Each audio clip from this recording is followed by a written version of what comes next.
반갑습니다. 마이크 넘겨드리고요. 네, 우리 또 객원으로 나지훈 씨 모시도록 하겠습니다. 나지훈 씨 박수! 네, 사실은 오늘 제가 쓰는 날이 아닌데, 그러니까 오늘 특별한 날을 맞아서 제가 이제 오늘 같이 패널로서 참석했습니다. 선배동님들 아까 제가 이 뒤에서 보니까 우리 국민 의례 안 했다고 많이들 이렇게 말씀하시는데, 이제부터 국민 의례하고 우리 이승만 대통령님께 또 이 자유 대한민국을 위해서 순직순진하신 분들에게 묵념까지 하고 본격적인 토론을 시작하도록 하겠습니다. 단상 앞에 있는 터키를 평해서요, 다른 거 찍으러 가는 거야 또? 국민 의례를 하도록 하겠습니다. 국기대학 경례.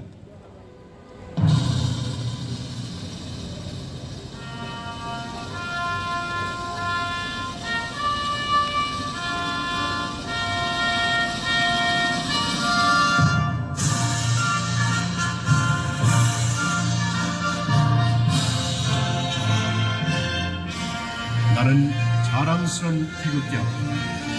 조국과 민족의 무궁한 영광을 위하여 몸과 마음을 바쳐 충성을 다할 것을 굳게 다짐합니다.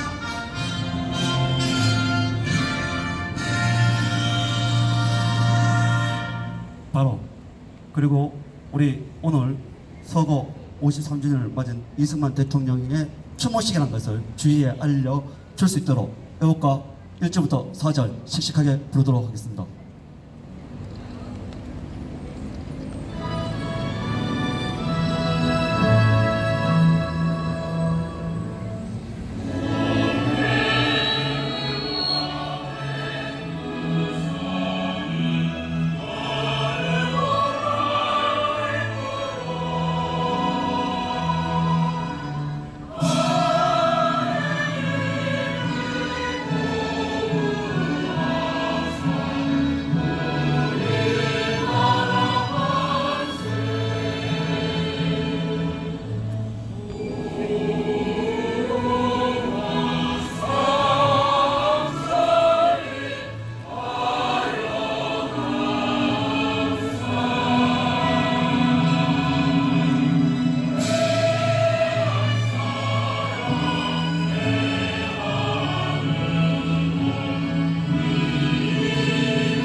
다음은 우리 이승만 대통령을 비롯하여 자유 애국 진영을 위하여 순국순연하신 분들에게 묵념을 하는 시간을 가지도록 하겠습니다. 일독 묵념.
바로 모두 자리에 앉아주십시오.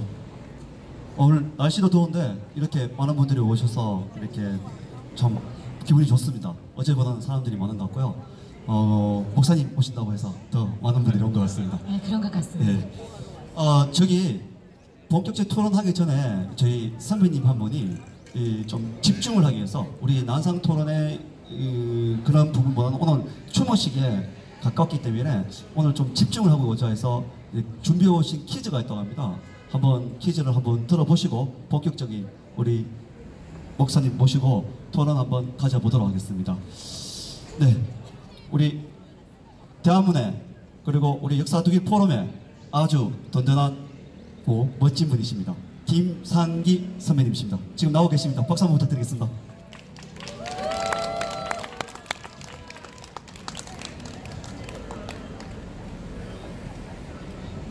안녕하세요, 김상기입니다. 오늘 선생님 반갑습니다. 고맙습니다. 오늘 그 고 이승만 대통령 53주기를 기념해서 추모의 밤에 나와주신 여러분들 정말로 반갑고 고맙습니다. 53주기니까 여러분들 지금 2018년이죠.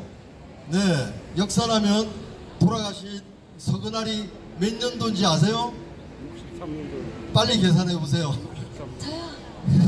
예, 1965년입니다. 예, 65년 7월 19일 날 서거일입니다. 자, 여러분 건국 대통령이시죠? 예, 이 나라의 건국은 전에 서울대 명예교수인 이인호 박사님께서 말씀하신 굉장히 혁명적인 사건입니다. 이게 건국은 우리가 너무 쉽게 받아들여서 그렇지 도저히 일어날 수 없는 기적이 대한민국에 일어났던 겁니다. 네, 맞습니다. 예, 이 건국이 있기 전에 재헌의회를 구성하기 위해서 5월 10일 날 총선거를 실시했죠. 네, 그때 국회의원을 뽑기 위한 겁니다. 그 국회의원을 처음 국회의원이 몇 명이었을까요? 아시는 분 손을 들어주십시오. 예, 손만 들으시오. 말씀하시지 마시오. 아, 저기 이경자 대표님이시네요. 예, 몇 분이셨습니까? 190. 자, 또 다른 분. 예, 비슷비슷. 예, 말씀하세요. 아, 예, 198분입니다. 198명이 정답입니다. 아, 예, 책 한 권 드리겠습니다. 한국 근현대사 바로 알기 김재동 목사님 책을 드리겠습니다. 박수 한번 부탁드리겠습니다. 그래서 50 총선거는 이 나라가 조선에서 마지막 대한제국에서 멸망을 하고 한일합방에 의해서 대한제국이 끝이 났죠. 그리고 일제 36년 동안 우리는 나라가 없었습니다. 그런데 이 대한민국을 세우기 위해서 5월 10일 선거는 민주공화국이 탄생된 날입니다. 그래서 백성이 처음으로 국민이 된 날입니다. 그죠? 그러면 자 퀴즈입니다. 그러면 작년 2017년 5월 9일 이 불법 대선은 국민이 뭐로 된 날일까요? 손만 들어주세요. 자 저기 가운데 그 부채 들고 계십니다. 네. 국민이 뭘로 됐을까요? 바로 맞추시네. 2017년 5월 9일은 우리가 열심히 노력해서 백성을 국민으로 만들어 놨더니만 작년에 국민에서 개돼지로 바뀐 겁니다. 앞으로 우리의 할 일은 다시 개돼지에서 국민으로 바꿔야 될 일이 우리의 사명이죠. 자 나오시죠.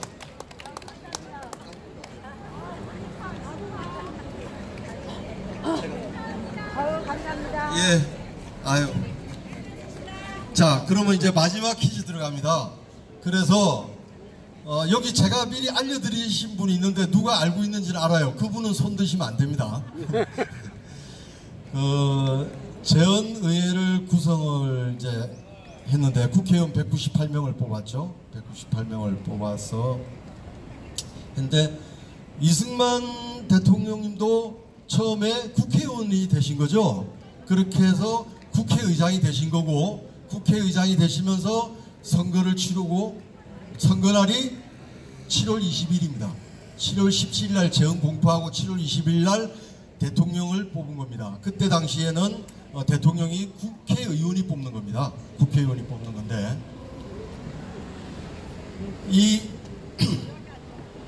그때 이승만 대통령님께서 출마하신 지역구가 어딘지 아시는 분 손 들어주십시오. 어디입니까? 어디? 야 이거 뭐 너무 잘하시네. 동대문구 맞습니다. 대부분 뭐 종로구 얘기 많이 하시는데 동대문구 국회의원이셨습니다. 그래서 의회에 들어가셔서 국회의장이 되시고 초대 대통령이 되십니다. 자 나오시죠. 축하합니다. 자 오늘은 귀하신 김재동 목사님을 모셨기 때문에 퀴즈를 빨리 진행하고 이걸로 끝나겠습니다. 자 감사합니다. 네, 감사합니다. 우리 김상기 선배님한테 저 큰 박수 한번 부탁드리겠습니다. 방금 드린 책은 김상기 선배님 사비로 다 구매를 하신 겁니다. 멋있다. 책 주셔서 감사합니다. 이제 저희 앉아서 본격적으로 한여름 저녁에 재밌는 우리가 이제 역사를 깨우치는 그런 시간 한번 가져보도록 하겠습니다.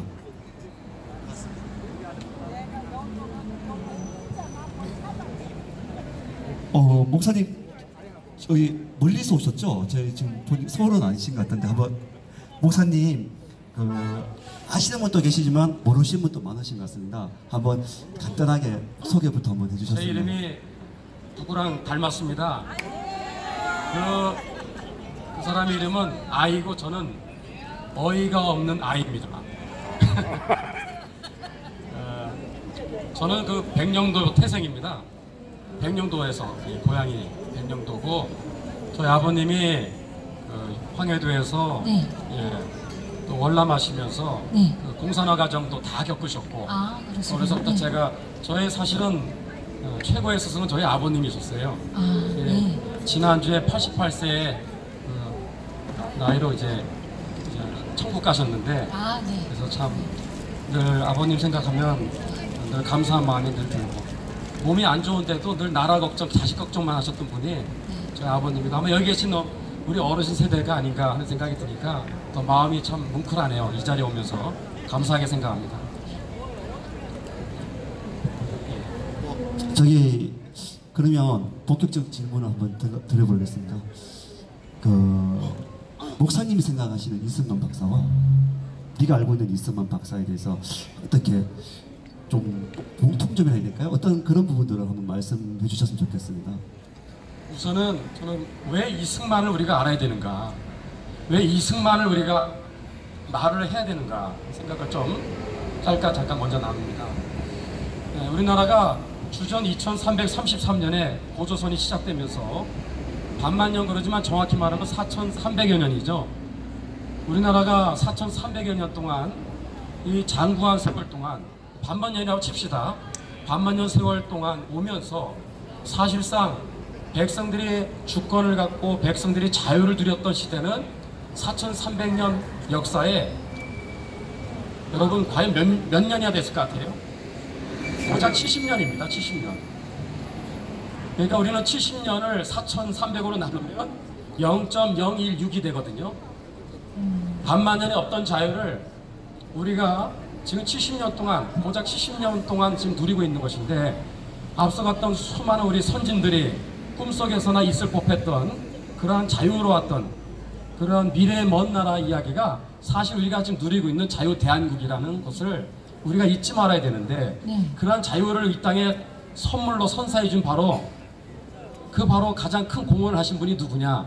바로 우남 이승만 대통령이기 때문에 우리가 이승만 대통령을 알아야 되는 것입니다. 그러면 그 70년이라고 얘기하신 부분은 혹시 지금 우리가 살고 있는 이 시대를 얘기하시는 건가요? 그렇습니다. 우리나라가 건국된 1948년 8월 15일부터 지금까지 올해가 70주년이잖아요. 70주년의 이 역사가 반만년 역사에 유일하게 자유를 누리고 있는 유일한 바로 기간이라는 거예요. 0.016에 우리는 사실상 소수 특권층입니다.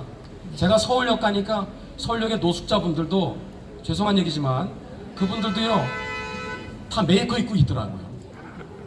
나이키 옷 입고 아니고 어떤 분은. 여러분, 대한민국의 모든 분들이 사실상 힘들다 어렵다 못 살겠다 그러지만 반만년 통틀어 봤을 때는요, 여러분 우리는 정말 최고의 지금 축복의 때를 지금 누리고 있다는 사실을 잊지 말아야 되겠죠? 네. 감사해야 되겠죠? 네.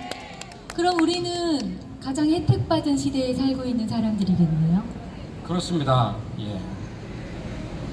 제가 대학에서 학생들한테 한 학기에 근현대사를 가르치고 또 하나는 이제 자유통일에 대한 과목을 하나 가르치는데, 이제 북한에 대한 이제 과목이죠. 제가 한 학기 수업하면서 두 가지의 중점을 두거든요. 하나는 오늘의 대한민국이 있기까지 얼마나 많은 분들의 희생과 수고가 있었는가, 그 피 흘림의 대가 위에 우리가 지금 자유를 누리고 있다는 것을 잊지 말아야 되겠다. 한 100여 명을 가르치는데 그 중에 한 제가 50%의 비중을 두고 가르치는 분이 우남 이승만 대통령입니다. 또 하나 주안점을 두는 것은 오늘의 자유 대한민국이 있기까지 얼마나 많은 국가적인 위기와 그리고 혼란과 수많은 그런 어려움들이 있었는가를 잊지 말아야 된다. 그래서 제주 4.3 공산 폭동, 여수 14연대 반란, 그리고 대구 6.25 반란 사건, 그 다음에 6.25 전쟁, 이런 얘기들을 학생들한테 가르치면서 제가 한 학기를 배우는 것은 학생들의 그 피드백이 있을 거 아니에요? 교수님 정말 이제는요 버스를 타는 것도 감사해요. 지하철을 타는 것도 감사해요. 이렇게 노트에 타이핑을 하면서 레포트를 쓰는 것도 너무너무 감사해요. 왜 감사해? 자유가 있기 때문에 모든 게 가능하기 때문에. 맞습니다. 옛날에는 당연한 것인 줄 알았는데 한 학기 수업을 듣다 보니까 당연한 게 당연한 것이 아니라는 것을 깨달은 거예요. 그러니까 학생들의 반응 어때요?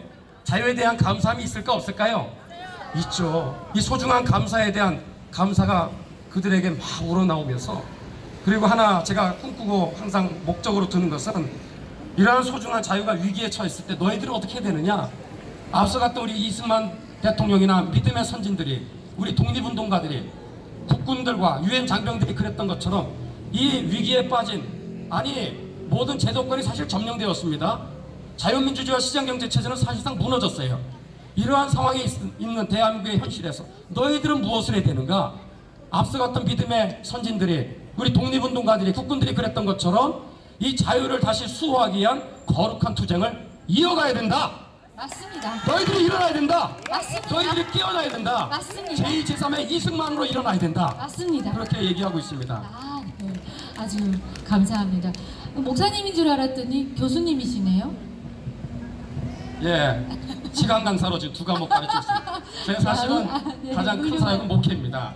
그러면서도 여러분, 나라가 없으면 교회도 없는 거예요. 맞습니다. 나라가 무너지면 목사님들도 없는 것입니다. 맞습니다. 신앙의 자유가 없는 것입니다. 맞습니다. 그 나라를 지키는 것은 모든 목회하는 목사님들의 가장 첫 번째 우선순위가 되어야 되고, 기도도 자식을 위해서, 진로를 위해서, 건강을 위해서 다 기도하지만 나라를 위한 기도가 우선이 되어야 됩니다. 왜? 나라라고 하는 이 인프라가 우리를 보장해 주지 않으면 우리가 누리고 있는 가정, 학교, 우리가 누리는 이 모든 것들은 하나같이 사라지는데요.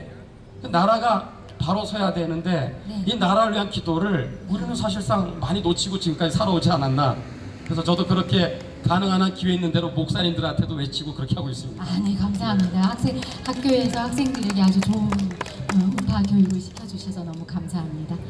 오늘 이 자리에 안 모셨으면 큰일 날 뻔했습니다. 네. 사실은 여기 죄송합니다. 사실은 이 책 독립정신을 쓰신 프로 쓰신 김효선 선생님을 사실 모시려고 했었어요. 근데 일본에 가시는 밤에 고민하고 있던 차에 이해란 박사님에게 어떤 분이 참 좋겠습니까? 하니 우리 김재동 목사님을 추천해 주셨거든요. 네. 추천해 주신 이유를 오늘 이제 알 것 같습니다. 제가 지금 이 독립정신이라는 책을 어제도 제가 잠시 언급했지만 어느 분이 그렇게 얘기를 하시는군요. 이승만 대통령께서는 그때 이승만 박사님도 아니고 청년 이승만이 1904년에 29살 때 이 책을 썼는데 네. 내가 29살 때는 이 책을 쓸 수도 없을 뿐더러 네. 만약 내 나이 29살 때 이 책을 읽었더라면 내 인생은 바뀌었을 거라 하는 아주 그 유명한 저희 선배님 중에 한 분이 계십니다. 네. 이 독립정신이라는 책을 짓게 될, 그러니까 적게 된 계기가 있을까요? 이승만, 그 청년 이승만이 이 독립정신이라는 책을 쓰게 된 어떤 계기가 있는지. 독립정신은 그 29세 이승만, 청년 이승만이 한성 감옥에서 5년 7개월 수감되면서 네. 추록 직전에 4개월에 걸쳐서 그렇게 집필한 정말 100번 김구의 100번 일지를 100배, 1000배 이상 능가하는 이것은 국가적인 굉장히 중요한 자산이고 네. 이것은 국민들 5천만 국민들이 어려서부터 필독서로 반드시 읽혀야 되는 중요한 서적임에도 불구하고 이 엄청난 가치를 가진 이 책을 그동안 우리는 잃어버리고 살았던 거예요.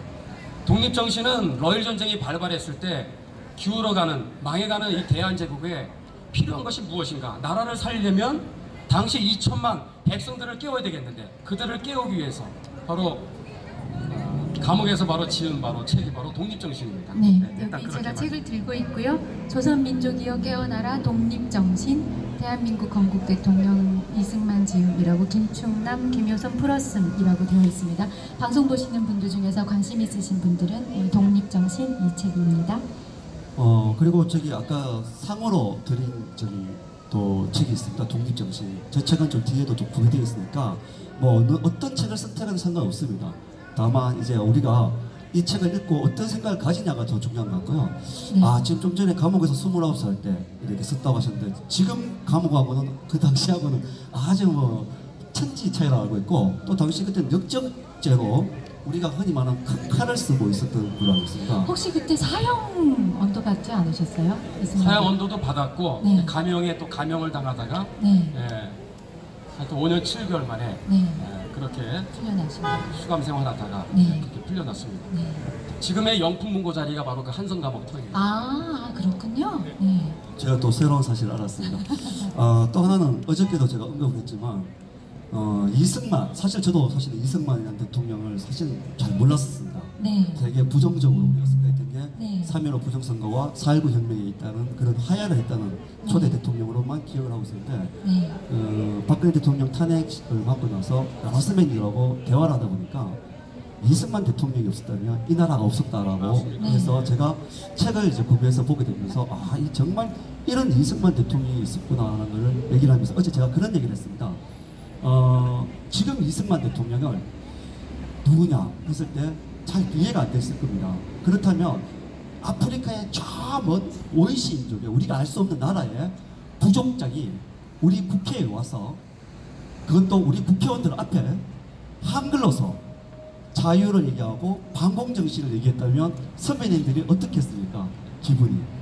바로 미국에서 그렇게 하셨던 분이 제가 알기로는 이승만 대통령이라고 있습니다. 네.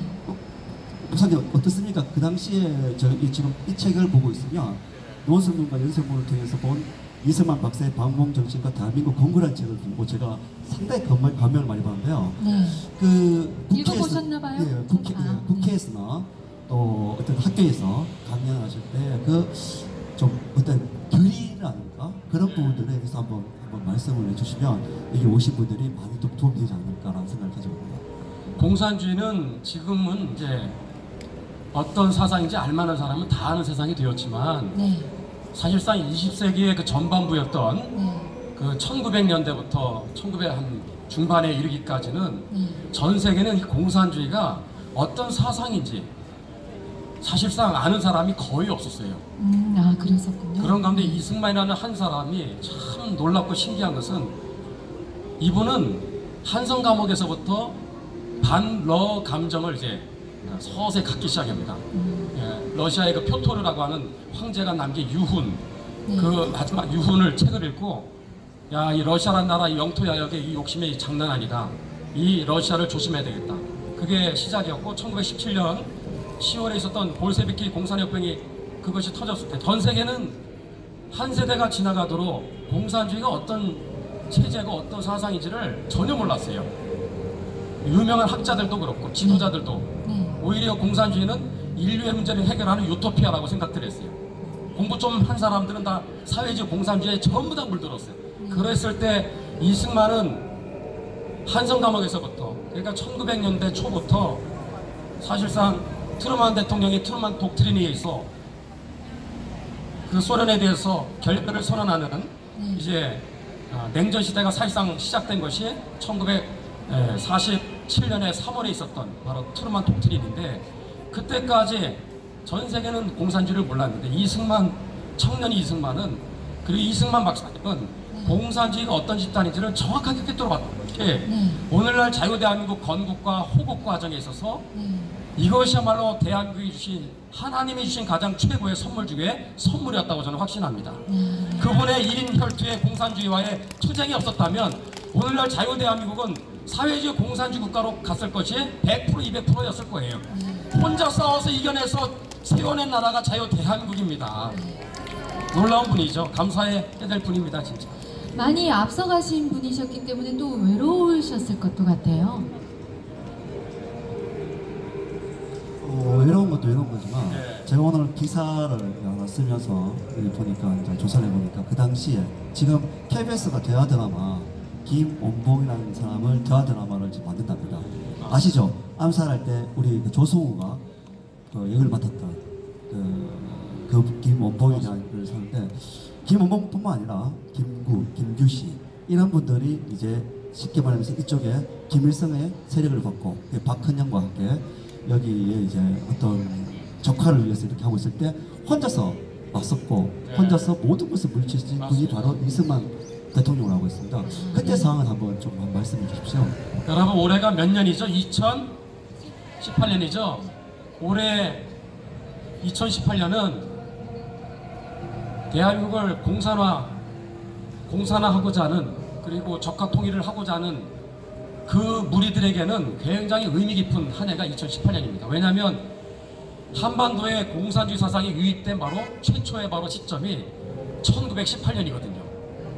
1918년. 그때 언제냐면 러시아 연해주에서 우스리스크에서 이동이라는 사람이 한인사회당이라는 최초의 공산주의 정당을 만들었었던 때가 바로 1918년이었어요.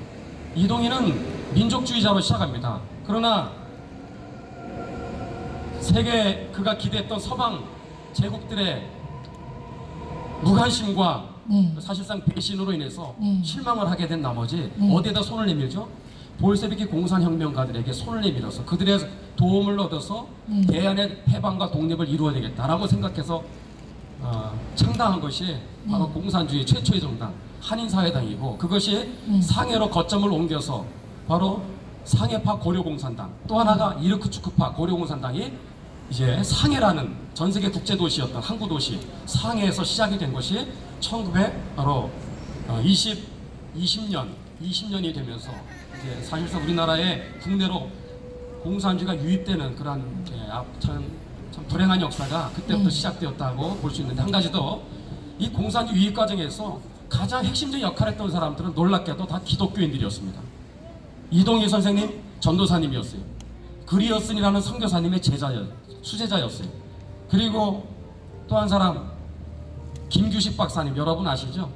어디 교회라고 얘기하지 않겠어요. 어느 한국교회를 대표하는 교회 장로님이셨어요. 또 언더우드 선교사님의 15년 동안 조사로서 또 굉장히 중요한 또 수행한 역할을 했었던 분인데 네. 그분이 사실상 1920여 년을 기점으로 철저한 공산주의 혁명가로 거듭나게 됩니다. 여러분 아셨어요? 혹자들은 김규식 선생, 여운형 선생을 중도 좌파라고 그러는데 그거는 틀린 말입니다. 그분들은 완벽한 골수 공산주의자였어요.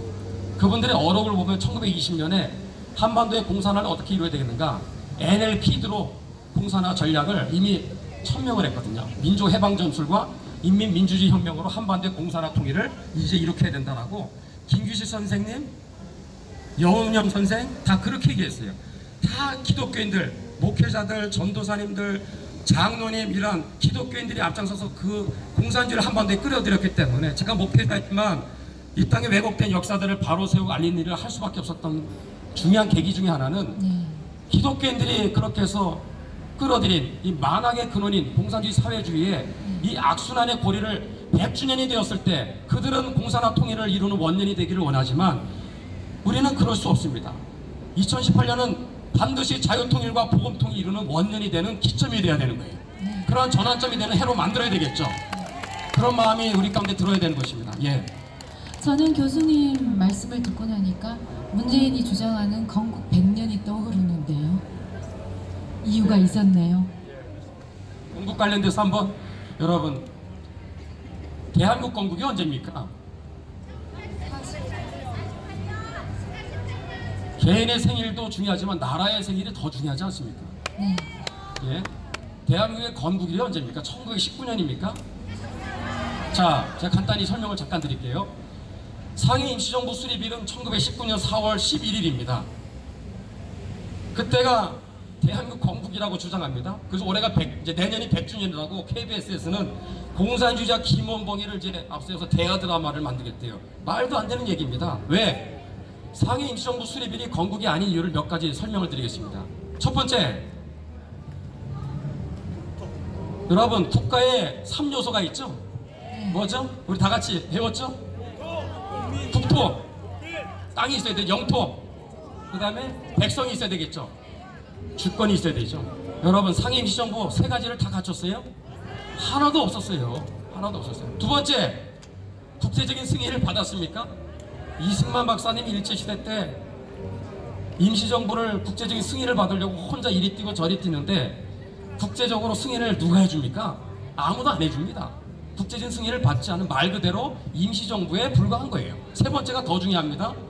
상해 임시정부 건국이 수립일이 건국일이 아닌 이유는 무엇일까? 여러분, 일제시대 때 상해 임시정부가 수립되었을 때 여러분, 상해 임시정부 앞서서 임시정부가 2개가 세워졌어요. 몇 개 세워졌다고요? 2개. 그리고 상해 임시정부 뒤에 4개가 세워져요. 몇 개? 4개. 다 합치면 몇 개죠? 6개. 다 합치면 몇 개예요? 6개. 상해 임시정부와 함께 합치면 7개예요. 7개. 여러분, 상해 임시정부 수립일을 건국일로 지키려면 형평에 맞아야죠. 7개를 다 지켜야 돼, 안 지켜야 돼요? 다 지켜야죠. 그리고 순서가 첫 번째가 아닙니다. 제일 첫 번째로 우리나라 근현대사의 최초의 임시정부는 상해 임시정부가 아니라 1919년 3월 17일 날 러시아 연해주의 우스리스크에 지금도 건물이 그대로 있습니다.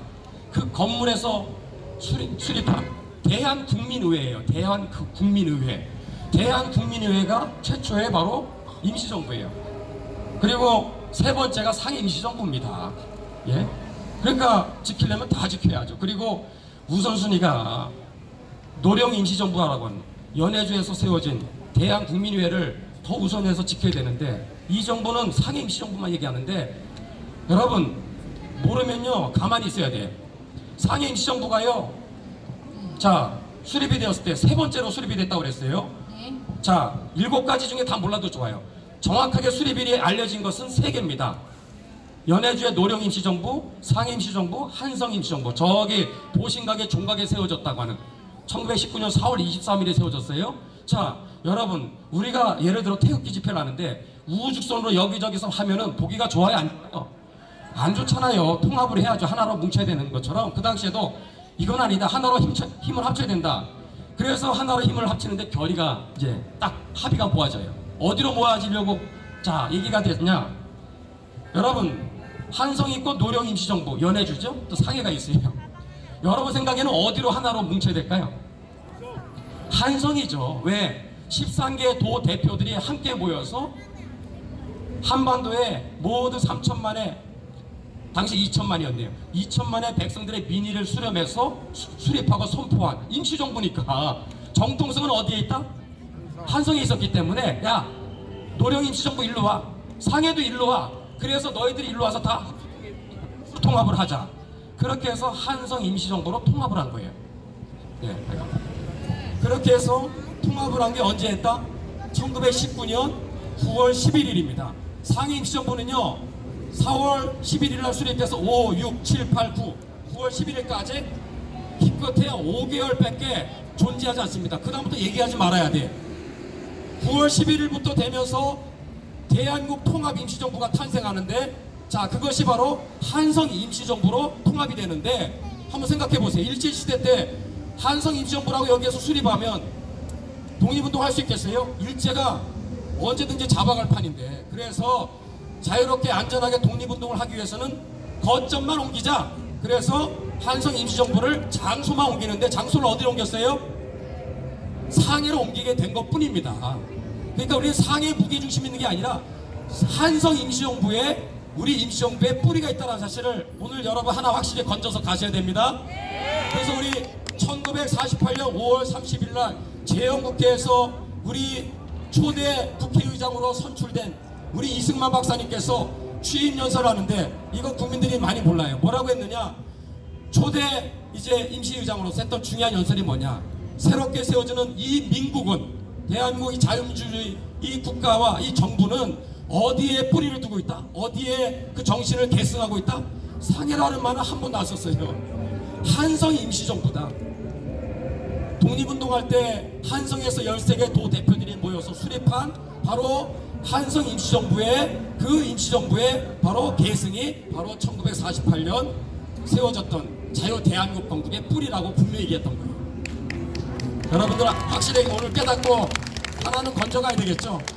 상해 임시정부, 여러분 이렇게 말하는 분들 얘기할 때는 아니다, 임시정부는 몇 개? 7개. 그리고 제일 먼저 어디 세워졌어요? 연해주의 우스리스크의 대한국민의회 노령 임시정부라고 하는, 그게 첫 번째입니다. 연해주. 네, 이상입니다. 너무 좋죠. 몰랐던 부분을 또 알게 되니까. 그러면 교수님, 상해 임시정부가 그 건국이 아닌 그 이유를 간추려서 한번 이야기해 주실까요? 첫 번째, 국가가 될 수 있는 조건이 국가의 선도소를 갖추지 않았습니다. 국제적 승인을 받지 않았습니다. 그 다음에 두 번째, 국제적인 승인을 받지 못했다. 네. 세 번째가? 세 번째는 제가 얘기를 안 했어요. 뭐 이따 얘기할게요. 얘기 안 하셨구나. 중요한 얘기인데.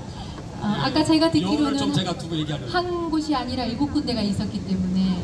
네. 네. 그거는 제가 참고로 말씀드린 거고. 네. 여러분들 얘기할까요? 얘기할까요? 뒤에 잘 들리세요? 잘 들으세요. 세 번째 이유가 있습니다. 세 번째.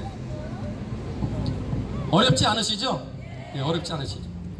여러분들, 김구 선생님과 그리고 상해 임시정부, 그리고 중경 임시정부 이렇게 쭉쭉 막 옮겨 다니면서 나중에 뭐 임시정부가 계속 이제 옮겨 다니지 않습니까? 해방될 때까지 김구 주석과 임시정부 요원 중에 그 누구도 상해 임시정부를 건국의 뿌리라고 얘기한 사람 아무도 없었어요. 그 증거를 말씀드릴게요. 1940년에 제5차 헌법 개정을 합니다. 임시정부가 6차까지예요. 40년에 5차, 그리고 44년에 6차 개정을 하는데 건국방안이라는 중요한 개헌 헌법을 발표하는데 뭐냐? 앞으로 해방이 되면 국내로 우리가 들어갈 텐데 건국을 우리가 해야 되는데, 건국은 과거에 상해에서 수립했던 그게 건국이 아니라 앞으로 미래에 이루어질 바로 미래일이다 라고 분명히 미래형으로 얘기했어요. 그게 첫 번째입니다. 두 번째, 건국 강령이라는 중요한 그 선언을 합니다. 1941년 11월에. 날짜를 아세요? 이런 것들이 알아야 무기가 됩니다. 막 우긴다고 되는 게 아니라 1941년 몇 월? 11월에 임시정부에서 건국 강령을 선언합니다. 이것은 무엇이냐? 우리 임시정부의 활동기는 두 부분으로 나눌 수 있다. 첫 번째는 복국기. 따라하세요. 복국기. 복국기. 또 하나는 건국기. 건국기. 복국기와 건국기. 복국기가 어려운 단어인데 뭐냐? 해외에서 일제로부터 빼앗긴 나라를 거기서 되찾아오는 이제 해방의 바로 항일투쟁 기간을 말하는 거예요. 해방을 위한. 자, 그게 복국기입니다. 두 번째 건국기는 뭐냐? 여러분, 일제로부터 우리가 해방을 얻었어요. 그럼 끝이에요? 아니잖아요. 독립주권국가로 나라를 세우는 문제가 또 따로 있는 거예요. 그러니까 건국기는 뭐냐? 국내에 들어가서 주권국가로 나라를 세우는 일을 해야 된다. 그 얘기를 41년 11월에 건국강령을 선언했는데 김구주석과 임시정부 요원들 한 사람도 누구도 이의를 제기하지 않고 모두가 다 하나같이 얘기를 했어요. 그런데 김구를 추앙한다고 하는 사람들, 여러분들 이거는요 그분에 대한 모욕입니다. 모욕. 김구 선생님이 그랬는데 임시정부 요원들이 다 복국기와 건국기를 다 나눴는데 상해 임시정부가 건국이 아니라고 얘기했는데, 그리고 45년 8월 15일 해방이 되고 한 달이 지난 9월 3일이 되었을 때 김구 선생님이 했던 말하고 이제 마치겠어요. 지금 우리는 건국의 길로 들어가는 과정에 있다라고 얘기했어요. 다시 뭐라고요? 45년 9월 3일입니다. 김구 주석이 하신 말씀. 우리는 지금 건국의 길로 들어가는 과정에 있다라고 얘기했지 건국이 이미 이루어졌다. 그게 어디 있습니까? 우리가 이런 것들을, 지식적인 것들을 잘 갖추어야 좌파들하고 싸울 때 우리가 정확하게 얘기를 할 수 있고 그들을 설득시킬 수 있는 것입니다. 그러면 문재인이 얘기하고 있는 건국 100년은 잘못된 것이네요. 완전히 잘못된 것이고요. 왜 상해 임시정부 수립을 저렇게 강조할까? 의도가 있는 거예요. 결국은 이승만 대통령과 이승만 대통령이 이룩한 자유대한국의 건국을 전면 부정하고 매도하기 위한 목적이에요. 이 대한민국을 결국 무너뜨리기 위한 목적입니다. 그 북한에게다 정통성을 두고 연방제 통일로 그렇게 나라를 끌고 가서 적가 통일을 하려고 하는 다 물밑 작업을 하는 거예요. 속지 말아야 됩니다. 그 의도를 정확하게 파악을 해야 되는 거예요. 네. 어때 시원하시죠? 정말 많이 말씀 중에 정말 옳은 말씀하신 것 같아요. 우리가 정확하게 알아야 좌파와 싸울 수 있다고 하셨는데 그 말은 정말 가슴속에 두고 계속 공부해야 될 것 같습니다. 노트 갖고 와서 적어야 할 것 같아요, 교수님. 제가 참고로 대학교에서 학생들 한 많으면 100여 명, 150명 가르치는데 처음에 학교 들어올 때 다 전교조한테 그들이 다 거짓된 역사관, 국가관을 배우다 보니까 다 편향되어 있어요. 삐딱합니다. 부정적입니다. 대한민국의 자긍심, 이런 감사하는 마음 다 땅바닥이에요. 전혀 없습니다. 그랬던 학생들이 한 학기 수업을 듣고 처음에는 이게 뭔가 싶기도 하고 좀 혼란스럽기도 하지만 한 학기 수업을 듣고 학생들이 졸업할 때는 제가 항상 조사를 하거든요. 99%가 다 바뀝니다. 99% 학생들이 올바른 국가관과 역사를 가지고 졸업을 하더라는 거예요. 소망이 있습니다. 공부해야 됩니다. 우리가. 네, 맞습니다. 공부해야 됩니다. 제가 오늘 사실 모시면서 저희가 뭐 어떻든 자원봉사도 해주시고 하는데 뭐 드릴 것도 없고 해서 어떻게 하면 좋겠나 했는데 어찌 물 드신다고 하시는데 오늘 또 우리 고맙게로 여기 어디죠? 출판사가 북의 근원입니다. 여기 이제 우리 목사님이 쓰신, 교수님이 쓰신 책인데요. 한국 근현대사 발화알기입니다. 오늘 우리 오신 분들을 위해서 원래 정가가 13,000원인데 10,000원을 해서 저 뒤에 책을 또 해놨습니다. 본인뿐만 아니고 지인들에게 또 자식들에게 몇 구씩 사서 나눠주시면 좀 더 도움이 되지 않을까라는 생각을 한번 가져보면서 이 책에 대해서 한번 얘기를 여쭤보려고 합니다. 이 책을 이렇게 제가 읽다 보니까 이승만 박사님이 대통령에 대한 얘기도 있지만 우리나라 전현대, 그러니까 아까 말씀하셨던 4.3부터 해서 또 대구까지 이런 사건이 있는데요. 교수님이 봤을 때 우리가 지금 이런 저쪽에서 지금 얘기하는 어떤 사상적 충돌이 어디서부터 이렇게 시작이 되는지 한번 그 부분을 한번 여쭤보고 싶습니다. 예를 들면 갑자기 뚝 튀어나오진 않았을 거 아닙니까? 그러니까 어떠한 부분에서 이렇게 충돌이 돼서 오늘날까지 이렇게 충돌을 하는지, 그 충돌의 시점이 어디서 시작되는 건지 한번 여쭤보고 싶습니다. 먼저 책 내용에 대해서 잠시 말씀을 좀 해주시고 그렇게 넘어가 보는 건 어떨까요? 이 책은 230페이지 정도밖에 안 되는 아주 얇은 책이죠. 사실 얇은 책인데 하룻밤에 다 읽겠어요. 네. 여러분들이 이 책을 제가 정말 강력 추천합니다. 제가 쓴 것이지만 이건 제 얘기가 아니죠.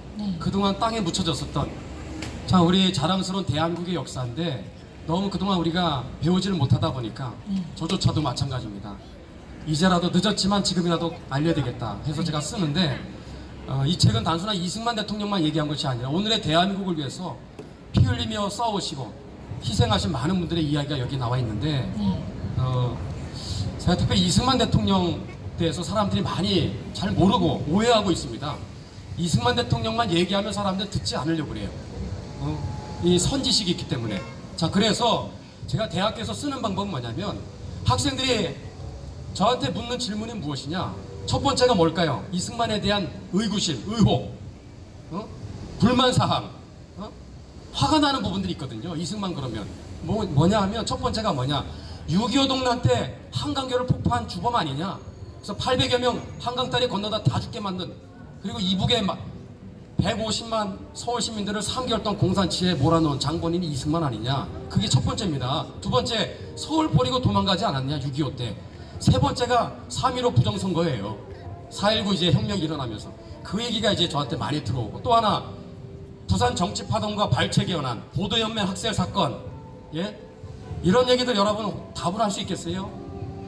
이 부분에 대해서 이제 주로 한 7가지 정도입니다. 한 길게 얘기하면 10가지. 특히 학생들이 많이 던지는 질문 중에 하나가 7.18을 제대로 청산하지 않았지 않았느냐? 반민특위를 해체하지 않았느냐? 그런 이제 질문들을 많이 받는데 여러분 반민특위 해체하면 이승만 대통령이 아닙니다. 국회에서 해산한 거고 이승만 대통령이 해체한 건 반민특위 산하에 있었던 다른 이제 거기 사조직을 이제 해체한 것인데 사람들이 너무 잘못 알고 있는데 7가지 제가 여기에 대한 자세한 답변을 다 실었는데 대학교에서 제가 2주 동안 이승만에 대한 잘못된 의혹과 거기에 대한 진실 제가 2번에 걸쳐서 수업을 하면은 그때 학생들이 완전히 180도 다 돌아옵니다. 잘못하고 있는 그 거짓된 왜곡된 생각들이 2주 동안 가르치는 이 부분을 다룰 때 와르르 무너지는 것을 제가 보는 거예요. 그 거의 다 돌아옵니다. 의구심에 대한 해결책이 이 책에 들어있네요. 이 책에 다 있습니다. 네. 그래서 여러분들 이 책 읽으면은 저는 이 책 읽는데 거의 100권 이상 읽었으니까 여러분들은 이 책 한 10,000권에 사가시면 정말 여러분들은 100권 이상 읽는 거랑 같은 목사님이 효과라고 쓰기도 생각. 하시고 읽기도 하시나요? 네. 개인적으로 저도 지금 한 3번 정도 이렇게 이제 읽어가는데 사실은 왜 읽고 또 읽고 하냐면 저희 이제 지간에 일도 여기에 포함이 되어 있으니까 그래서 제가 읽고 또 읽고 하는데요. 아까 제가 말씀드렸듯이 그 질문입니다. 이런 사상 충돌 그런 계기가 있을 거라고 분명히 봅니다. 그래서 학자로서 또 그런 보는 부분이 어떤지 저도 궁금합니다. 크게 2가지로 나눠서 잠깐 설명드릴게요. 하나는 우리 애국 진영에 어떤 직무유기도 있었다라는 거, 또 하나는 우리 좌파 진영에 이런 거센 역사 왜곡에 이런 작업들이 있었다라는 거. 첫 번째, 여러분 우리의 소원은 통일이라는 노래 있죠? 우리의 소원은 통일. 자, 이 노래는 원래 제목이 우리의 소원이 통일이 아닙니다. 개사곡인 거 아세요? 우리의 소원은 뭘까요? 독립입니다. 예. 우리의 소원은 독립이 원곡이에요. 자, 그렇다면 질문. 1945년 8월 15일 이전에 나왔을까? 이후에 나왔을까요? 이전에 나왔다. 손 들어보세요. 이전에 나왔다. 저는 뻔한 질문은 안 드립니다. 잘 생각하세요. 이전에 나왔다. 이후에 나왔다. 모르겠다. 손 안 들겠다. 이후에 나왔어요. 1947년 3월 1일 3.1절 특집 프로그램으로 라디오 방송으로 최초로 이것이 방영이 되면서 소위 말해 대박이 터진 거예요. 여기서 말하는 독립이 무슨 뜻일까요? 아니 해방됐는데 왜 생뚱맞게 무슨 독립이냐? 우리의 소원은 독립이냐? 여러분 지금 우리는 뒤죽박죽입니다. 지금 우리는 독립 그러면 광복 독립 완전히 다 혼용이 돼서 쓰는데 여러분 70년 전으로 돌아가셔야 돼요. 그 당시에 3천만 우리 백성들이 생각하는 독립의 정의는 건국이었습니다. 아셔야 됩니다. 건국, 광복, 독립 다 같은 동의어예요. 해방은 전혀 다른 이거는 다른 뜻입니다. 근데 해방이 됐는데 2년이 되도록 주권국가로 독립이 돼야 안 돼요. 안 되니까 우리 안석원 선생님, 안병원 선생님 부자 간에 합작품으로 이 노래를 만든 거예요. 제발 좀 주권 국가로 독립하자. 근데 1년 만에 우리나라가 건국을 하잖아요. 그러니까 노래의 그 소원대로 독립은 완성이 되었어. 건국이 됐잖아요. 그러나 노래는 계속 부르고 싶거든요. 그러니까 안성원 선생님, 안병원 선생님한테 우리나라 당시 정부의 문교부에서 야, 이 노래 계속 부르고 싶은데 개사해서 부르면 안 되겠느냐. 어떻게 부를까요? 독립과 건국은 완성됐으니까 이제 우리의 소원은 뭐예요? 통일을 이루어야죠. 자유통일. 그러니까 우리의 소원은 통일로 그때부터 부르기 시작한 게 1945년 8월 15일부터입니다. 올해로 몇 주년이에요? 70주년이죠. 자, 그리고 나서 제가 퀴즈 문제 드릴게요. 여러분, 대한민국 독립 1주년 기념행사를 합니다. 정부 공식 명칭이에요. 대한민국 독립 1주년 기념식을 지금 없어졌지만 서울중앙청 앞에서. 그렇다면 몇 년도일까요? 대한민국 독립 1주년이에요? 1946년? 아닙니다. 49년이에요. 놀랍게도. 예? 49년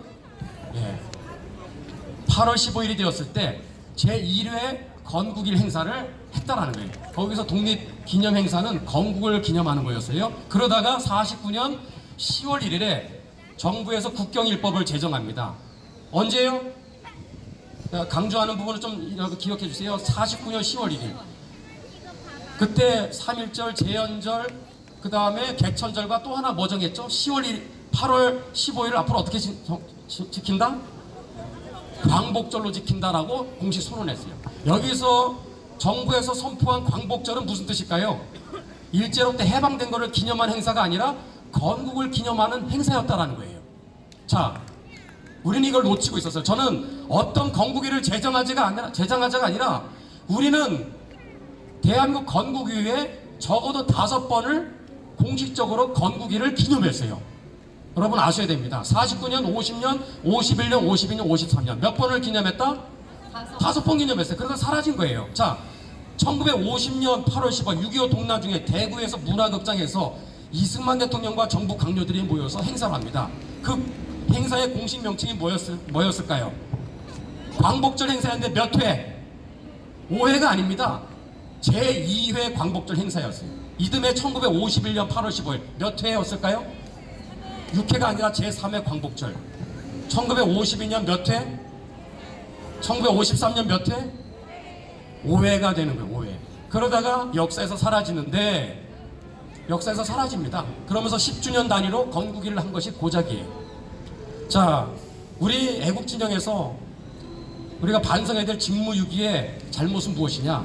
이 중요한 건국일, 국가의 뿌리와 정체성을 형성하는 이 건국일을 우리는 너무나 모르고 중요성을 모르고 그것을 교육하지 않았다라는 거예요.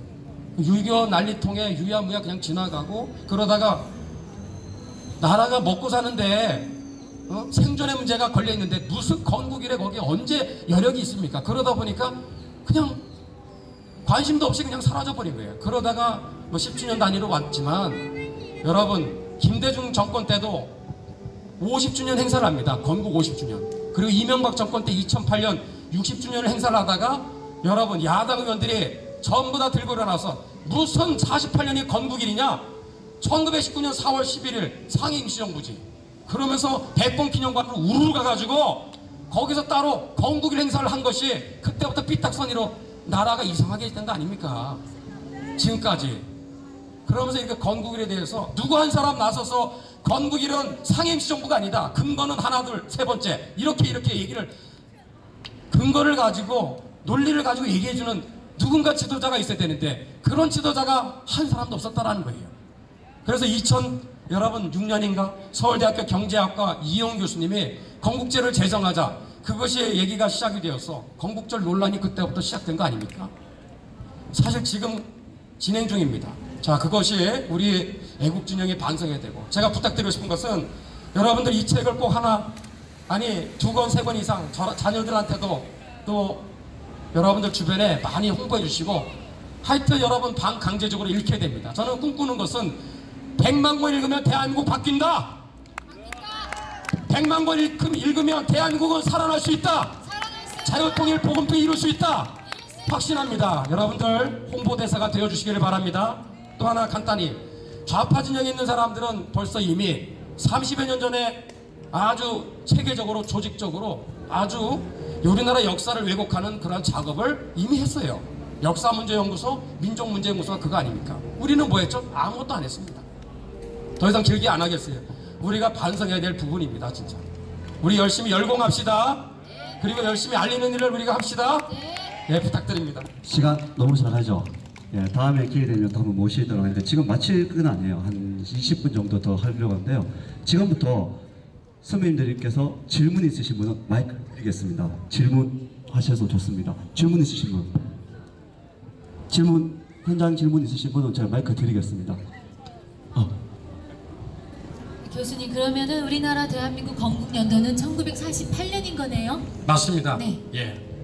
저 김원봉에 대해서 KBS에서 대하 드라마 한다고 그랬잖아요. 네. 근데 그게 암살의 주인공이었다고도 저희 네. 들었어요. 근데 그 사람이 북한에 가긴 가는데 결국 김일성에 의해서 죽지 않았어요? 김일성에 의해서 네, 죽은 걸로 알고 있는데. 청산가리 맞고 뭐 자살했다는 것이 거의 정설처럼 전해지고 있습니다. 예. 참고로 김원봉을 자꾸 얘기하는 의도가 무엇인지 간단히 설명드리면, 여러분, 김원봉과 김구 선생이 만나서 1942년 여러분 임시정부가 좌우합작정부로 바뀌게 되는 것을 우리가 잊지 말아야 됩니다.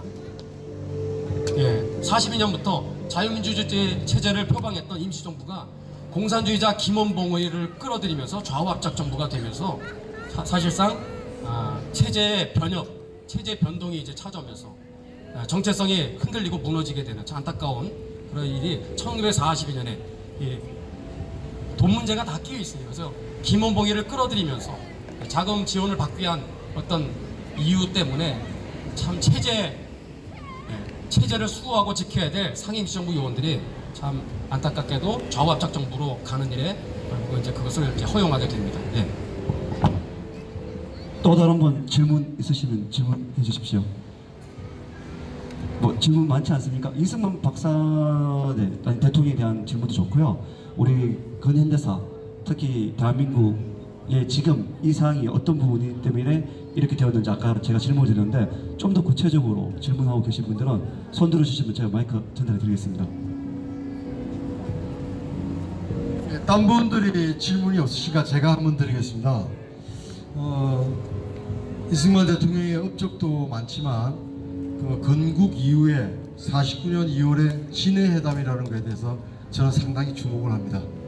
그래서 진해회담의 그 장개석 총통과 이승만 대통령의 진해회담이 저는 그게 아시아 민족 반공연맹을 창설하는 그런 회담이었죠. 그래서 그게 거기에 대한 그 시절에 무슨 지금처럼 인터넷도 발달되지도 않고 그러한 시절에 어떻게 그 공산당이 아시아 쪽으로 진출하는 것에 대해서 아시아 민족이 반공연맹을 창설해야 됐다는 그 굉장히 국제적인 감각이 저로서는 굉장히 굉장히 의미 깊게 받아들였습니다. 그래서 그 의의나 그 부분에 대해서 좀 말씀해 주시면 고맙겠습니다. 진해회담. 네. 한미 상호 방위 조약이 아직 체결되기 바로 전의 상황이었기 때문에 저는 자세하게 그 부분은 제가 뭐 어렴풋이만 알기 때문에 길게는 얘기 안 하겠습니다만, 당시에 우리 국가적인 우리나라가 안보 체제가 오늘날 같이 이렇게 한미 상호 방위 조약이 있었던 것이 아니었기 때문에 그런 노력의 일환으로서 중국의 장개석 총통을 또 만나는 또 진해회담도 있었고 그렇게 노력들이 있었지만 6.25 동란 앞두고 제가 이승만 대통령이 안보 대통령으로서 무능한 대통령이다 그렇게 오해들을 많이 하시는데 천만에만만해요. 6.25 동란을 앞두고 이승만 대통령은 혼자서 대한민국의 안보를 굳건히하고 이것을 전쟁을 대비하기 위해서 제가 연구를 해보니까 한 12번에 걸친 중요한 그 사례들이 있습니다. 혼자서 그렇게 열심히 했건만 뭐 세계 어느 나라도 미국도 마찬가지고 우리를 도와주는 나라가 없었죠. 참 그게 우리의 약소국의 서름이었죠. 이상입니다. 네, 어저께 저희 그 난사토를 봤을 겁니다. 어제 보면 이승만 대통령께서 네, 제가 요거 한번 질문하고 또 마이크 드리겠습니다. 보면 그 휴전 협정을 하러 가는 미 대장이죠. 대장한테 당신 이 4개를 자칫 똥변이지 않느냐, 폼 잡고 있지 않느냐, 항복하러 간다는 그렇게 말씀하셨어요. 이승만 대통령께서 그러면 그 휴전에 대해서 끝까지 반대하면서 북진 통일을 제가 주장한 거라고 했습니다. 그 부분에 대해서 이게 왜 이렇게 오늘날 희석이 됐고 이렇게 많은 사람들한테 왜곡이 되는지 공부하시면서 어떤 계기가 있는 건지 아니면 저쪽에서 정말 그 역사 지우기를 하기 위한 게 너무 강했던 건지 한번 그 부분에서 한번 말씀 좀 부탁드리겠습니다. 여러분들 제가 드리는 설명이 어려우신가요? 도움이 됩니까? 그래서 저는 너무 감사한 게 이렇게 이 무더운 여름밤에 이 참 사실 정말 중요한 주제인데 쉽지 않은 내용들을 함께 나누는 자리가 저는 너무나 고맙고 감사합니다. 우리 서로 좀 격려하는 박수를 좀 해주시면 좋겠습니다. 끝을 향해 우리가 가고 있는데 질문해 주셨으니까 여러분 어느 나라 전쟁이든지 전쟁이 끝나면 항상 마지막 수순은 포로협상이잖아요. 당시에 우리나라에 뭐 포로들이 거의 뭐 9만 명, 한 10여만 명 정도 되었었는데 거제도 포로 수용소에 한 17여만 명, 18만 정도 이렇게 수용이 되었었는데 그 중에 반공 포로가 갑자기 한 3만 5천 명이 들고 일어납니다. 문신도 새겨가면서 북으로는 절대 안 가겠다고 멸공 그러면서 뭐 반공을 막 부르짖고 대통령한테 탄원서도 막 올리고 우리 제발 좀 북으로 보내지 말라고. 자, 그런 상황에서 여러분들 만약에 제네바 협정에 의해서 북으로 돌려보내면 어떻게 되겠어요? 2차 세계대전 때 포로된 소련 군인들이 포로 협상 끝내고 소련으로 돌아가고 나서 전부 다 처형당하지 않았습니까? 가만 놔두겠습니까? 김일성 집단이 어떤 집단인데 다 죽이는 거예요. 사실은 몰아넣는 건데 제네바 협상은 간단합니다. 원래 왔던 대로 돌아가면 돼요. 근데 그게 간단한 문제가 아니죠. 예? 우리는 6.25 동란 그러면 뭐 남북 간에 무슨 전쟁이고 뭐 우리 동족 간의 싸움으로 생각하지만 이승만 대통령의 정의가 정확합니다. 6.25 전쟁이 뭐냐? 한반도에 살고 있는 대다수의 우리 국민들과 소수의 이 공산주의들 무리들과의 싸움이 6.25 전쟁이었다. 그렇게 얘기했어요. 맞는 얘기죠. 그럼 북한에 얼마나 많은 반공주의자들이 많았어요. 그들이 막 억지로 6.25 동란 중에 떠밀려가지고 이 10대 아이들 뭐 20대 사람들 그냥 강제로 그냥 붙잡혀서 인민복 입혀가지고 그냥 공산군으로 이렇게 쳐들어 내놓은 거 아닙니까? 저희 집에도 우리 어르신들 한 3분이 그렇게 해서 북에서 사시다가 반공주의자인데 철저하게 또 기독교인이었고 근데 억지로 떠밀려서 낙동강까지만 오시고 또 거제 포로수용까지 막 끌려가기도 하는데 이분들을 다 북으로 돌려보내면 어떻게 되겠어요? 다 죽는 거거든요. 그래서 이승만 대통령의 고민은 자 여기서부터 시작되는 거예요. 6.25 동란의 끝 무렵에 있었던 것이 바로 그 유명한 1953년 6월 18일에 있었던 반공포로 석방이죠. 2만 7천여 명을 새벽에 그냥 모두 다 한 3만 5천 명 다 살렸으면 좋았겠지만 2만 7천 명이 어딥니까? 2만 7천 명의 생명을 살리는 엄청난 일을 단행하게 되죠. 당시에 전 세계 모든 지도자들이 막 충격에 빠집니다. 특히 미국이 그랬죠. 그래서 이승만 대통령을 제거하려고 하는 에버레디 작전을 이제 구상하기 시작했던 때가 그때예요. 자기 목숨을 걸고 그렇게 밀어붙인 거거든요. 2만 7천 명의 생명을 북으로 돌려보낼 수 없다. 그래서 그렇게 해서 단행을 했으니까 자 이게 보통 일이 아닌 거예요. 미국은 어떻게 해서든지 휴전을 빨리 해서 하루에도 뭐 수백 명 수천 명의 미군들이 죽어나가니까 이 무모한 싸움을 빨리 끝내고 빨리 집으로 돌려보내야 되는데 아니 갑자기 반공서로 포로 석방을 하니까 이게 다시 완전히 판이 깨지는 거 아니에요. 자 이승만 대통령의 고민은 여기에서 좀 더 깊이 들어가야 됩니다. 2만 7천 명의 생명을 살리는 것뿐만 아니라 자 만약에 미국이 원하는 대로 휴전을 대충 마무리하고 미군이 다 철수하고 유엔군 다 집으로 돌아가고 그리고 이렇게 휴전선을 사이에 두고 만약에 대치된 상태로 우리가 남북분단이 된다면 한미 상호방위 조약이 없는 상황입니다. 어떤 일이 벌어지겠어요? 김일성 집단이 스탈린 저 집단이 가만히 있겠습니까? 그러니까 이승만 대통령은 이건 있을 수 없다. 그래서 굳건한 안보 체제를 먼저 확고히 하지 않은 상태에서는 절대로 전쟁을 끝낼 수 없다. 왜냐하면 그렇게 해서 철수하면은 만약에 기습남침해에서 만약에 쳐들어오면 속수무책으로 당하는 거거든요. 자, 그래서 방공포로 석방을 이제 단행하게 되었다라는 것이죠. 그래서 미국에서 로버트슨이라는 바로 국무부 차관이 와서 이승만을 하여튼 어르고 달래서 어떻게 해서든지 휴전 협상을 빨리 마무리를 지으려고 왔는데, 하여튼 이승만 박사를 만나서, 이승만 대통령을 만나서 오히려 설득을 당했다라는 거 아닙니까? 또 덜레스 국무장관도 와가지고.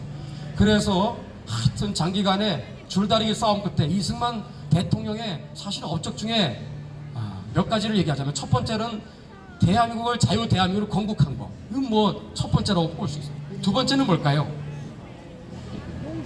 두 번째가 뭘까요? 예, 호국 대통령으로서 여러분, 우리나라 8.15 뭐 건국 이후로 여러분 전과 후가 바람잘 날 없는 그런 나라예요. 대구 10월 폭동, 제주 4.3, 여수 14연대, 6.25 뻥뻥 터지는데, 참 이승만 대통령이 아니었으면 대한민국은 망할 뻔한 상황들이 수도 없이 막 계속 들이닥치는데, 그러한 상황에서 자, 우리 이승만 대통령이 했던 것은 국가보안법을 제정해서 대한민국 안에 있었던 반국가 세력들을 다 숙군 조치하는 거, 다 그들을 다 6.25 전쟁 전에 반 대한민국 세력들을 다 색출해서 다 처벌한, 이것이 없어서 6.25 동란 때 국군들 안에서요 쿠데타가 일어나가지고 대한민국이 그냥 끝나는 거예요. 이승만 대통령이 했던 두 번째 바로 업적은 뭐냐, 국가보안법을 제정해서 반국가 세력들 공산폭동에 의해서 정말 위기 직전에 있었던 대한민국을 지켜낸 호국 대통령으로서 그는 엄청난 정말 대한민국을 지키는 일에 1등 공신 역할을 했다라는 거예요. 그리고 감사히 여겨야 되겠죠. 세 번째가 뭘까요? 이거예요. 한미상호방위조약입니다. 한미상호방위조약을 체결함으로 인해서 국권의 한미방위조약이라는 울타리 안에서 지난 60여 년 동안 우리나라가 경제대국 12위가 될 수 있는 그러한 발판을 마련한 분, 그분이 누굴까요? 이승만 대통령입니다. 그런 안보체제에 의해서 우리가 안심하고 경제발전에 전념한 결과 세계에서 유례가 없는 경제성장을 이룰 수 있는 그런 기적의 나라가 된 줄로 믿습니다. 감사히 여겨야 되겠죠. 네, 여기까지 하겠습니다. 네, 지금 이제 한 분 선배님 질문 받고요. 그 다음에 이제 마무리하면서 다음에 오늘 너무 좋죠? 네, 다음에 못다한 시간을 또 가지도록 하겠습니다. 질문 한번 받아보도록 하겠습니다. 인천 상륙작전 성공하신 메가더 장군이랑 이승만 박사님이랑 친분 덕분에 메가더 장군이 인천 상륙작전을 하셨다고 제가 알고 있습니다. 네. 하여튼 시원한 저녁이군요. 좋습니다. 저기 제가 아까 건국 대통령 이승만이지만은 세대 역사를 다시 한번 이렇게 리뷰해 보면은 2차 대전이 끝나면서 저쪽에 패전국 독일, 그 다음에 일본, 그 다음에 뭐 이태리, 그리고 패전국을 우리가 전승국이 정리를 하면서 그 당시에 소련이 볼셰비키 혁명 이후에 공산화를 완성하고 공산 세력을 세계화하기 위해서 동구권, 폴란드 지금 헝가리 그쪽 체코 동구권은 밀고 들어가서 바로 공산화했잖아요. 그 다음에 중공 모택동의를 통해서 49년도에 공산화를 했잖아요. 우리 대한민국은 여기 아까 김일성 통해서 적화하다 그랬고, 그 다음에 마지막으로 저 쿠바 역사를 보니까 쿠바 역사가 59년도에 카스트로가 공산혁명을 완성했더라고요. 59년도에 완성하고 61년도에 뭐 미사일 사건이 상황이 있었죠. 자, 그런 세계 역사를 보면서, 그 다음에 쿠바 역사를 보면서 카스트로가 공산혁명을 한다는 생각을 국민들도 못했대요. 근데 공산화 바로 되면서 지금 뭐 70년 질곡의 생활을 쿠바가 해왔거든요. 자, 그 이후에 제가 이제 세계 역사를 리뷰해 보면서 우리가 대한민국의 이승만 대통령이 건국 대통령으로 위대하지만은 아까 얘기한 그 주류의 내용에 있지만은 공산 세력을 막은 위대한 대통령이 세계 역사에 어쩌면은 우리 이승만 대한민국 대통령밖에 없었다, 이런 생각을 다시 한번 해보게 됩니다. 그래서 이 위대한 역사는 건국도 중요하지만은 오늘 이 시간에 이렇게 이제 생각을 여세 역사와 국내 역사를 돌이켜보면서, 그런데 지금 현재 그래서 마지막에 이 대통령 이승만은 어떻게 진짜 세계 역사를 바꾼, 스탈린의 공산화 혁명을 바꾼 그 역사 철학을 어디서 기인했을까? 그런 질문을 한번 해봅니다. 잠깐 간단하게 말씀드리면 이승만 대통령께서 이런 자유진영을 지키기 위한 어떤 그런 것들이 어떤 계기가 어떤 철학에서 이루어졌나라는 그런 것 같습니다. 여러분 그 이승만 일기라는 그 중요한 자료가 있어요. 혹시 들어보셨어요? 이승만 박사님께서 일제시대 때 쓰신 일기입니다. 34년 동안에 그 꼼꼼하게 쓴 일기들이 최근에 번역이 되어서 이제 세상에 알려지게 됐는데, 제가 그거를 읽고 이분의 그 심층부가 어떤 분인지를 제가 어렴풋이나마 알게 되었어요. 이승만 대통령은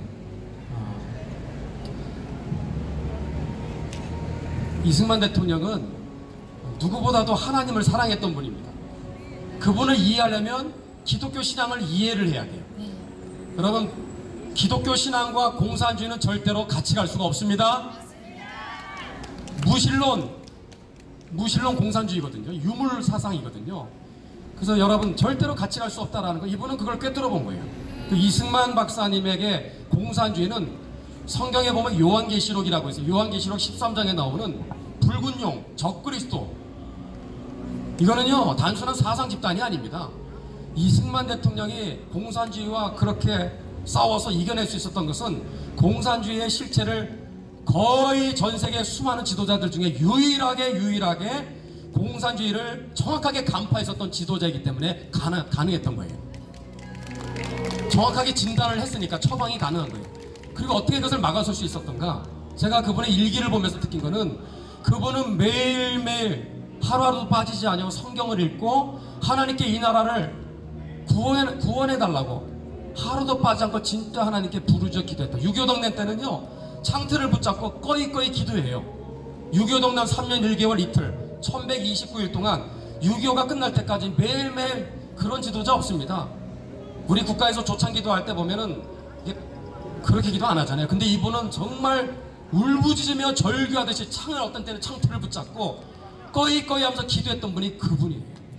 그래서 나라 살려달라고 그렇게 해서 지켜낸 나라가 대한민국입니다. 하나님 이 나라 불쌍히 여겨달라. 그걸 이해하지 않고서는 다른 거는 빙산의 일각이지 않나, 그런 생각이 있습니다.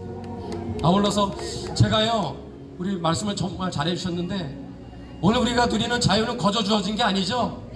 저는 일주일에 한 번꼴로 6.25 격전지를 탐방합니다. 전국을 돌아다니면서. 그리고 일주일에 한 번꼴로는 적어도 연세가 80 이상 되신 어르신들을 만나서 인터뷰를 합니다. 왜? 오늘의 이 소중한 자유민주주의가 거저 주어진 것이 아니라는 것을 아무도 가르쳐주지 않지만 저라도 나서서 그 격전지를 탐방할 때마다 가슴이 뭉클한 거예요. 얼마 전에 인천 상륙작전 배후에 있었던 엑스레이 작전, 영흥도에 가서 또 탐방도 했고, 팔미도도 배 타고 들어가서 가는데 그렇게 가슴이 뭉클한 거예요. 이렇게 해서 피 흘리며 지키는 나라가 오늘 대한민국인데 이 나라가 지금 이렇게 되어버렸구나, 그런 가슴 아픔이 있고, 그리고 인터뷰할 때마다 우리 어르신들은 가끔 그런 얘기합니다. 이런 나라 보자고 내가 이렇게 싸웠나, 원통하고 분통해서 못 죽겠다, 눈을 못 감겠다, 이런 얘기를 합니다. 그래서 제가 그분들을 만나는 이유는, 당신들께서 피 흘리며 지켜낸 이 조국 대한민국이 결코 망하지 않을 것이고, 당신께서 지켜낸 그 피 흘림의 대가 위에, 그리고 어르신을 이어서 많은 분들이 이렇게 구국투쟁을 하고 있는데, 반드시 이 나라 정말 자유통일과 복음통일을 이루는 그날이 반드시 올 것이니까 어르신들을 만날 때마다 대접도 해드리고 위로도 해드리고 그렇게 하고 있습니다. 여러분들 정말 이 시대에, 특히 여기 연세가 되신 어르신들, 이 자리를 빌어서 정말 감사의 마음을 표합니다. 어르신들이 계셔서 오늘의 대한민국이 있는 거예요. 어르신들의 그 희생과 수고는 결코 헛되지 않을 것입니다. 감사의 마음을 표합니다. 큰 박수 한번 부탁드리겠습니다. 늦은 시간까지 우리에게 너무나도 소중하고 정말 알토란 같은 얘기를 해주신 것 같습니다. 목사님 저기 한 분이 저한테 질문을 줬어요. 오늘 질문이 아니고 이게 종이를 주셨는데요. 오늘 여기 앞에서 촬영하고 계신 유튜브 방송님들은 너무나 고마운 것 같습니다. 우리가 평생 오늘 이 영상을 간직하고 전파해야 될 것 같습니다.